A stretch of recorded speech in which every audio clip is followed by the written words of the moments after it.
bareng-bareng.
Hallo meine Lieben und willkommen zu einem neuen Vlog. Der startet direkt mit unserem Feiertag und zwar ist heute das Opferfest. Das sind unsere, im Jahr 2 großen Feiertage. Einmal das Ramadanfest, viele kennen es auch unter dem Begriff Zuckerfest, aber es ist das Ramadanfest. Und das Opferfest, das Kurban Bayram Fest, das haben wir heute. Wir haben diesmal ein bisschen die Kinder beschenkt mit ein paar Kleinigkeiten. Es war ein bisschen stressig. Ich habe dieses Jahr jetzt nicht so viel vorbereitet. Also es sind ja 2 große Feiertage. Ihr müsst euch das so vorstellen. Meine nicht-muslimischen Zuschauer hier, das ist wie Weihnachten und das haben wir 2-mal im Jahr. Und dieses Jahr habe ich jetzt nicht so viel vorbereitet. Mein Mann hat Baklava mitgebracht und ein paar Sachen. Und wir hatten jetzt schon Besuch von der Familie, haben jetzt einmal die Kinder beschenkt und jetzt geht es auch weiter und wir gehen noch die restliche Familie besuchen. Und so ist auch der Tag, da nehme ich euch nicht mit, natürlich aus Privatsgründen von den anderen Familienmitgliedern. Wenigstens ein kleiner Eindruck davon. Theoretisch ist es eben so wie das Ramadanfest, nicht anders. Man gratuliert sich, man beschenkt kleine Kinder mit Süßigkeiten, mit ein bisschen Geld, beschenkt sich untereinander und hat einen schönen Tag mit der Familie zusammen. Es gibt meistens Leckereien zum Essen und so weiter, damit ihr so Bescheid wisst. Aber das ist ein kleiner Eindruck von heute. Das Film. Der am meisten. Ist richtig? Krass. Ist richtig? Mhm. Oh mein Gott, ich wusste gar nicht, was du mir geholt hast. Hä, was habt ihr denn für kleine Finger, Mädels? Check mal von daher. Hier kommt, glaube ich, aus. Ja, dann gehen wir umtauschen. Ja, in die Dinger hier. Check mal von daher. Wir sind wieder zurück, hatten einen schönen Tag und ich dachte, ich zeige euch nochmal mein Outfit, weil ich habe gemerkt, das gefällt dem einen oder anderen, wenn ich so ein bisschen Outfit ins Bus gebe. Ich habe hier dieses Unterkleid an, das ist so ein ärmelloses, hatte ich euch gezeigt, in dem, wo wir diese Hijab-Kleidung geshoppt haben. Da hatte ich das geholt und es ist richtig super, dass ich das gekauft habe, weil das war jetzt genau perfekt für diese Abaya. Die hatte ich mir schon länger her gekauft, die ist super schön, weil die so... Richtig, seht ihr das, wie die so fällt? Also die ist halt super viel Stoff, aber das ist so ein Hauch von Stoff, super schön dünn. Das war auch so eine Instagram-Shop, glaube ich. Genau, die sind aus Dubai, diese Abayas, also sind in Dubai hergestellt. Finde ich richtig schön und dann dachte ich so, dieses passende Kopftuch. Und ich weiß auch schon im letzten Video haben öfters welche gefragt und jetzt auch gerade auf Instagram extrem viele, wie ich das Kopftuch binde. Ich werde das für Instagram abfilmen und ich denke, ich werde es auch als einen Short hochladen für euch. Dann könnt ihr euch das auch angucken, wie ich das Kopftuch so binde.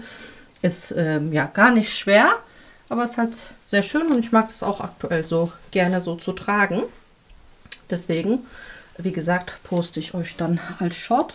Vielleicht habt ihr das dann sogar schon vor dem Video gesehen oder nach dem Video. Ja, mal sehen. Auf jeden Fall, ja, geht der Tag heute zu Ende und wir sehen uns dann morgen wieder. Oh.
Eine.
So.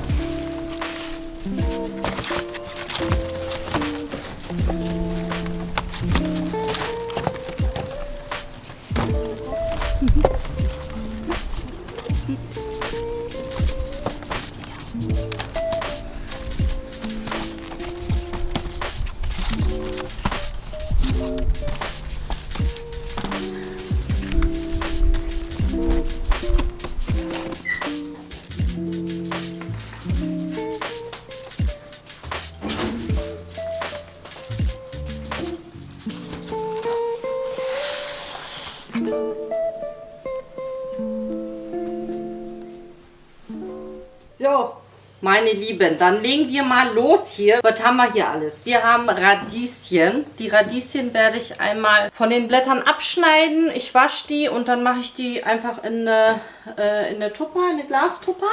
Dann können wir die nächsten Tage essen. Da bleiben die erstmal frisch. Beziehungsweise ich glaube, ein Teil werde ich noch benutzen für den Kohlrabi-Salat. Und einmal eingelegten Kohlrabi. Das ist ein Rezept von unserem ehemaligen Nachbar. Der meinte, das schmeckt so lecker. Ich habe noch nie eingelegten Kohlrabi gegessen. Also fermentierten, ne? Jetzt nicht gekocht und haltbar gemacht, sondern wirklich einen fermentierten Kohlrabi. Da bin ich sehr gespannt darauf. Ein Teil lasse ich vielleicht noch, vielleicht so zwei, drei große. Ich muss mal gucken. Weil Kohlrabi-Schnitzel schmecken auch sehr lecker. Habe ich auch sehr lange nicht mehr gemacht. Genau, Gürkchen packe ich in den Kühlschrank. Die sind ja ein paar Tage haltbar. Eventuell mache ich einen Gurkensalat, weil ich mache auch noch Zucchini-Puffer. Nehmen wir hier viele Zucchini. Hier, 3 Stück.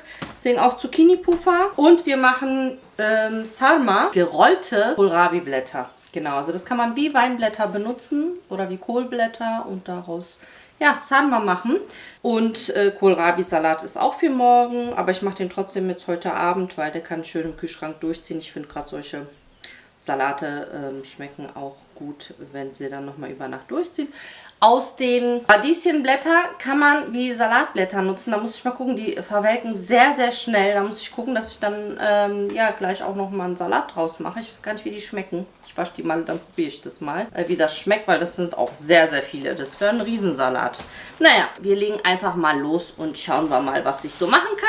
Ansonsten gerne diejenigen, die unter euch auch regelmäßig Gemüse einlegen, irgendwelche Sachen machen, aus solchen Radieschenblättern und Kohlblättern und so weiter. Gerne her mit euren Tipps und Tricks. Ich kenne mich da nicht so aus, deswegen habe ich mir jetzt auch so wieder ein neues Buch geholt. Und zwar Vorrat halten.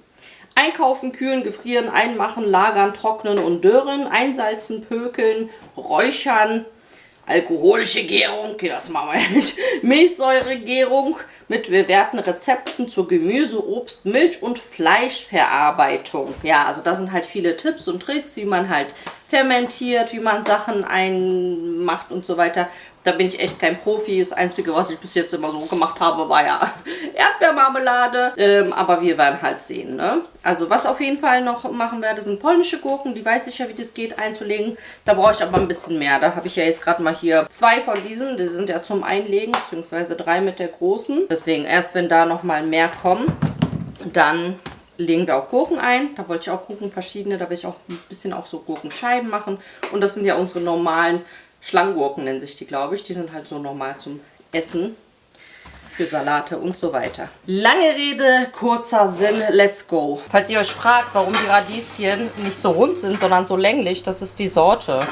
Ich habe zwar vergessen, wie die heißen, aber ja, ist halt die Sorte der Radieschen.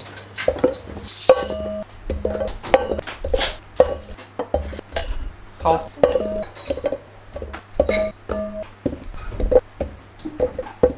Mach mal mehr die Seite.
Die ganzen Deckel sind.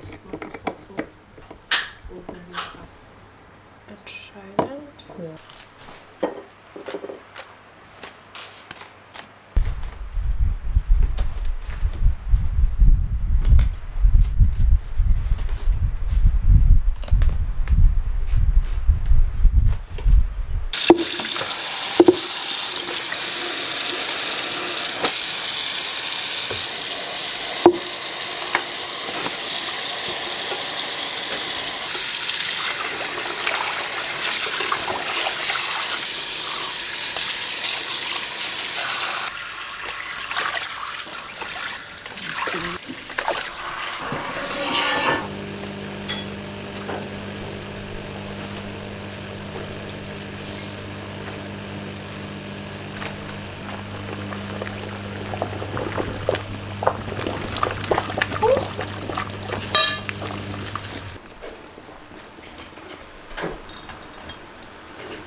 Für die Füllung, für die Kohlrabi-Blätter, Röllchen, könnt ihr das Ganze entweder vegan lassen und nur Reis dazugeben. Ich habe jetzt hier schon mal Zwiebel und Petersilie, das habe ich jetzt in so einem Schredder klein gemacht. Ihr könnt da jetzt nur Reis reingeben oder wie in meinem Fall mit Hackfleisch. Ich mache jetzt beides. Ich weiß auch gar nicht, wie viel Füllung ich brauche. Ist bei mir alles Augenmaß.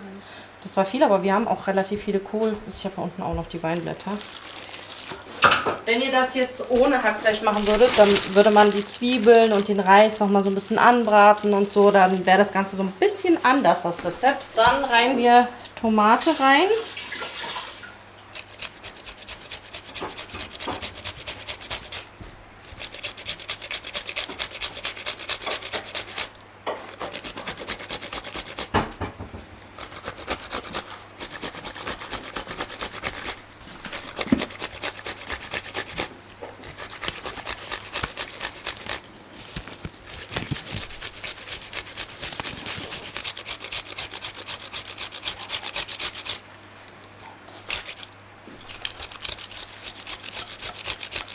Olivenöl.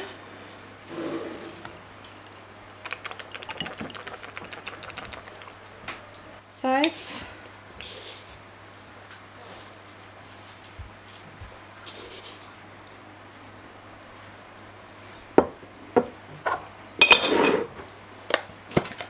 Minze.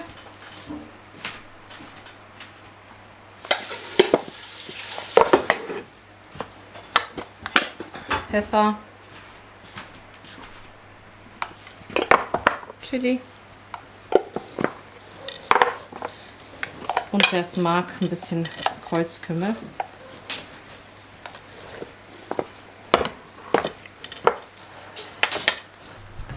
So, hier haben wir jetzt die blanchierten Kohlrabi-Blätter. Die habe ich so 5, 6, 7 Minuten, so, keine Ahnung, ich habe nicht auf die Uhr geguckt, so einfach so ein bisschen blanchiert. Jetzt habe ich hier in den Topf ein paar von den nicht ganz so schönen Blättern schon mal so auf den Boden gegeben. Und jetzt werden die gefüllt. Ich zeige dir nur gleich kurz mal Medium, wenn der Stiel so dick ist. Warte, ich zeige dir, Moment. So, dann nimmst du einfach, brauchst nicht rausschneiden, du kannst einfach so nur dieses Stück so, dieses dicke Stück so wegschneiden. Und wenn die Blätter zu groß sind, dann teilen wir die nochmal. Das zeige ich dir gleich. Da macht es nichts. Oder dicker die. Also einmal nee, erstmal rollen und dann die Seiten und dann weiter rollen eigentlich. Nee.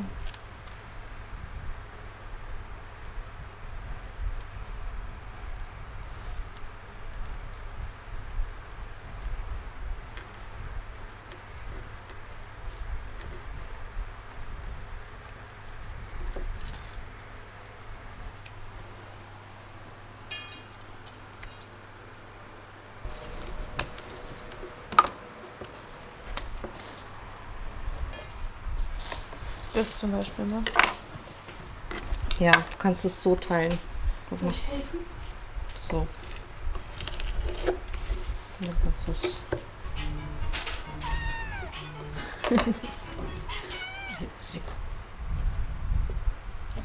Tofu, nein! Nein, Tofu! Ey. Ja.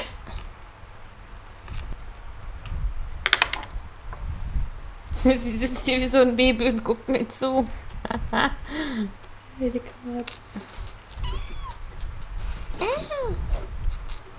Sen küçük mü yapıyorsun şimdi? Ich habe hier noch die richtige Weinblätter.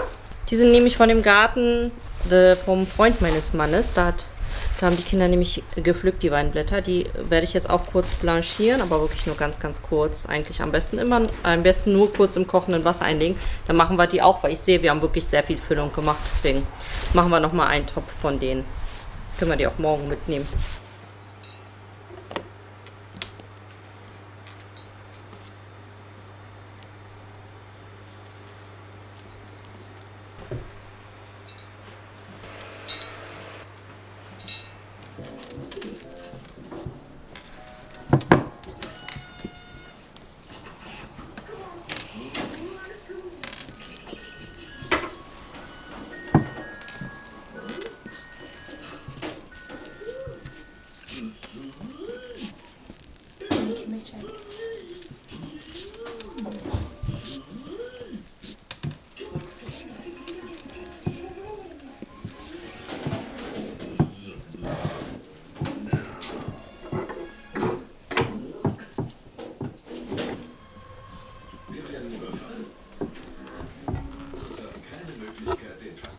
Du machst aber auch richtig viel Füllung rein, Nadia. Nein. Ihr macht zu wenig.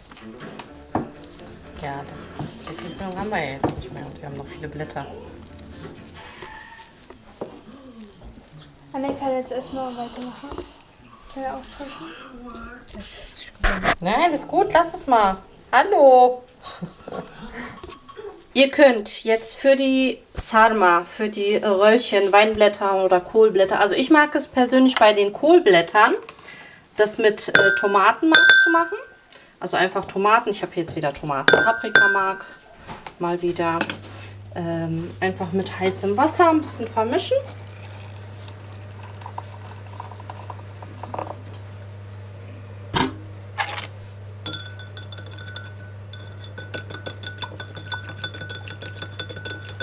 Und dann gebt ihr das Ganze rüber. So, ein bisschen gespritzt. So. Und noch etwas Olivenöl. Da ist nichts drin. So, ein kleiner Schuss. Und dann legt ihr einen Teller rauf. Einfach so, damit die da nicht rumschwimmen. Ich gucke gerade, ob das von der Flüssigkeit reicht. Ihr könnt noch ein bisschen Wasser dazugeben. Und dann darf das Ganze vor sich hin köcheln. Bei den anderen kann man auch theoretisch mit dem Tomatenmark machen. Oder ihr lässt es klassisch, also einfach Olivenöl. Auch nicht zu wenig. So. Ein paar Zitronenscheibchen. Könnte man bei dem anderen eigentlich auch noch machen. Machen es jetzt nur hier. Und dann etwas Wasser.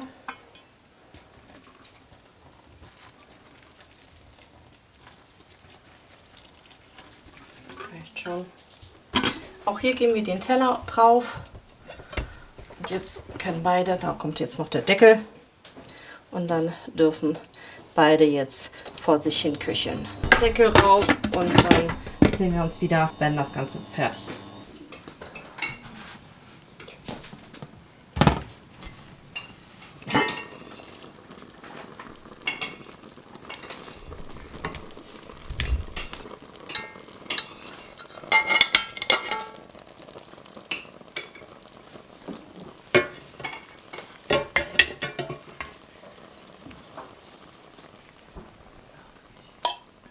So, ihr könnt die gefüllten Röllchen kalt oder auf warm essen. So kalt schmecken die auch sehr gut. Und am liebsten essen wir das Ganze mit Joghurt. Damit schmeckt es am besten. Super yummy. Das sind die Weinblätter.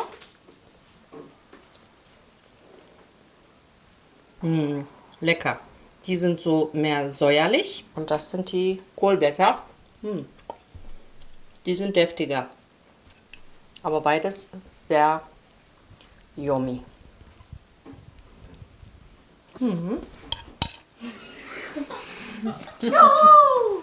Das sieht immer so wenig aus. Man denkt so, wer soll denn davon...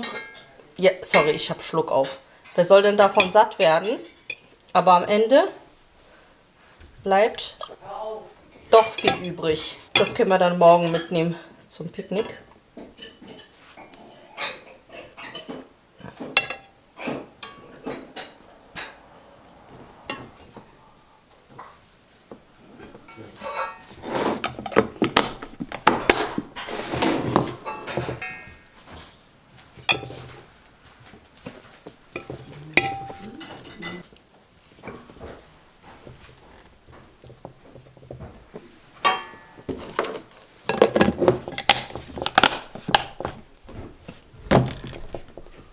So, ich mache jetzt fürs Picknick schnell einen Johannisbeerkuchen, weil mein Nachbar, der hat Johannisbeeren und der hat mir eine ganze Schale gebracht und deswegen habe ich geguckt, was hat der Thermomix für Rezepte und habe dann den hier gemacht.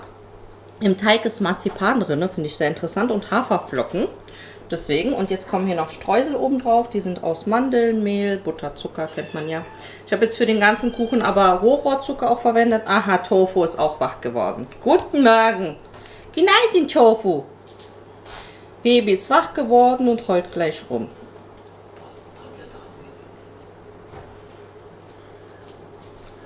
So, jetzt kommen noch die Streusel oben drauf und dann geht's ab in den Ofen und dann machen wir den Kohlrabi-Salat. Ich weiß immer noch nicht, wie ich den mache. Ich glaube, ich mache den so mit Schmand und Dill. Ich denke, das passt ganz gut. Ich schmecke mal ab und dann werde ich sehen, wie der dann wird. Ich weiß nicht, ob ich mal Apfel mit reinmachen soll oder nicht. Ich glaube, ich mache Radieschen und Karotten mit rein. Ich raspel das alles mit meiner Küchenmaschine. Und dann werden wir sehen. So, und jetzt ab in den Ofen. Ich mache mich jetzt mal an den Kohlrabi-Salat und ich dachte, ich mache halt eben Kohlrabi, dann Karottchen rein. Ich glaube, ich mache doch einen Apfel rein. Es gibt dann nochmal so eine schöne Säure, denke ich. Die Radieschen mache ich mit rein. Dill. Ich hatte überlegt, ob ich Petersilie oder Dill mache, aber ich habe Dill da. Ich denke, Dill finde ich immer ganz passend. Und ich glaube, ich mache das Ganze dann doch mit Schmand. Ich schaue mal und dann schmecke ich das Ganze ab mit Salz, Pfeffer. Schau mal, was da noch dann rein muss, geschmacksmäßig. Werde ich einfach abschmecken und dementsprechend schauen. Ich habe jetzt hier meine Küchenmaschine, da mache ich das jetzt einfach alles klein schreddern und dann ist gut. Den schäle ich jetzt erstmal natürlich.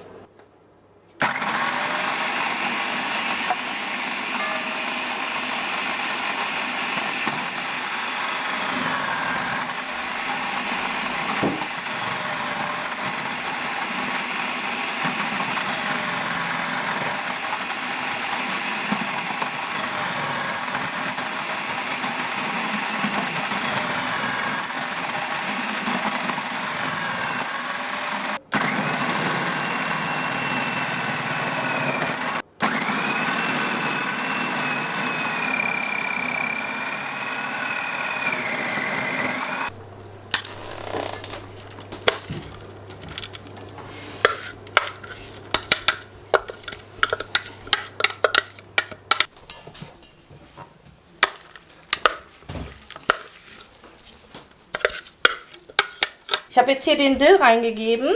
Jetzt mache ich mal erstmal einen Becher Schmand. Ich gucke mal, ob das reicht oder ob ich einen zweiten brauche. Salz, Pfeffer. Keine Ahnung, ist da noch Senf? Nee, da sind ja die Radieschen drin. Ich schau mal, ich schmecke einfach mal ab. Ja, ist die Batterie, glaube ich, langsam leer.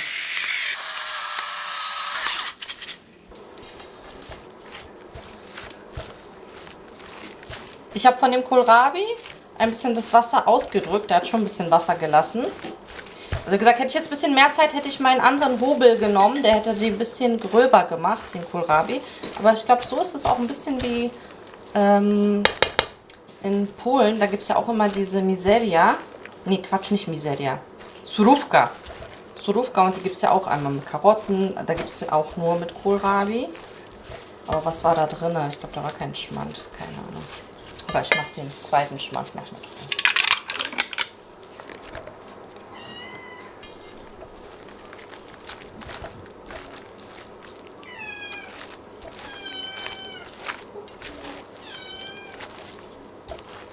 Habt Tofu nicht gefrühstückt? Ne benim yavrum. Ne benim yavrum. Benim yavrum. So, ich schau mal.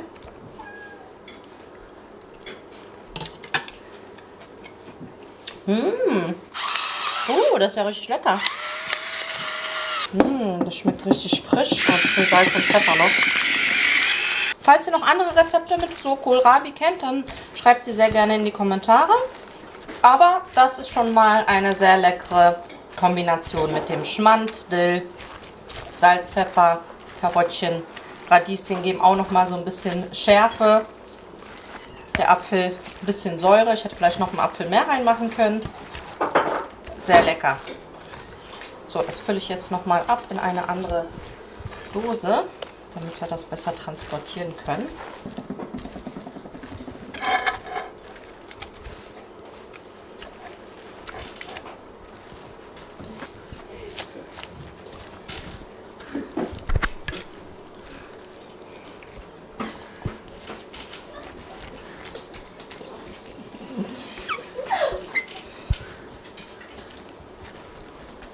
Den sehr lecker.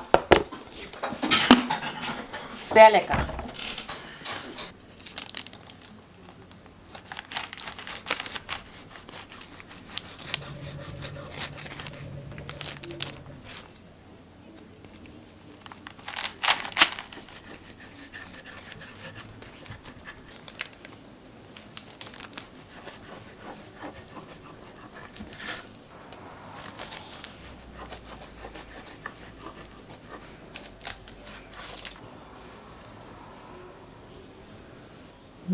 Der sieht richtig schön saftig aus. Der ist ein bisschen dunkel, weil ich Rohrohrzucker genommen habe. Und der ist ja dunkel, deswegen ist auch der Kuchen so ein bisschen dunkler. Aber der sieht sehr saftig aus. Ich mache mal gleich einen kleinen Taste-Test hier. Und probiere das Ganze mal.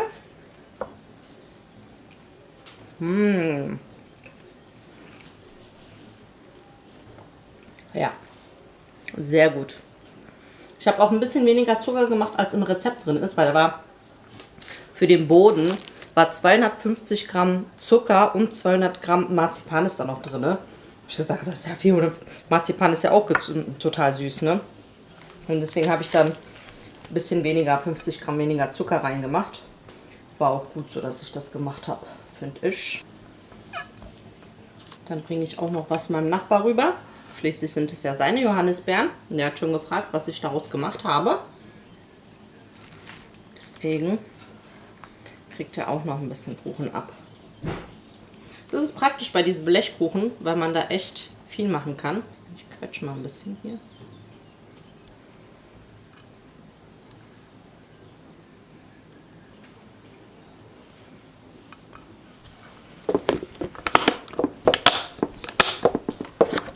Hier habe ich jetzt alles eingepackt. Dann haben wir einmal den Kuchen, den Kohlrabi-Salat, die Weinblätter und Kohlblätterröllchen. Ein paar Erdbeeren haben wir noch frisch gepflückt. Ich glaube, das sind auch schon die letzten. Ja, dann kommen noch Getränke, Knabbersachen und sowas. Das kommt auch noch mit. Aber das sind jetzt die Sachen, die ich so vorbereitet habe, die mitkommen.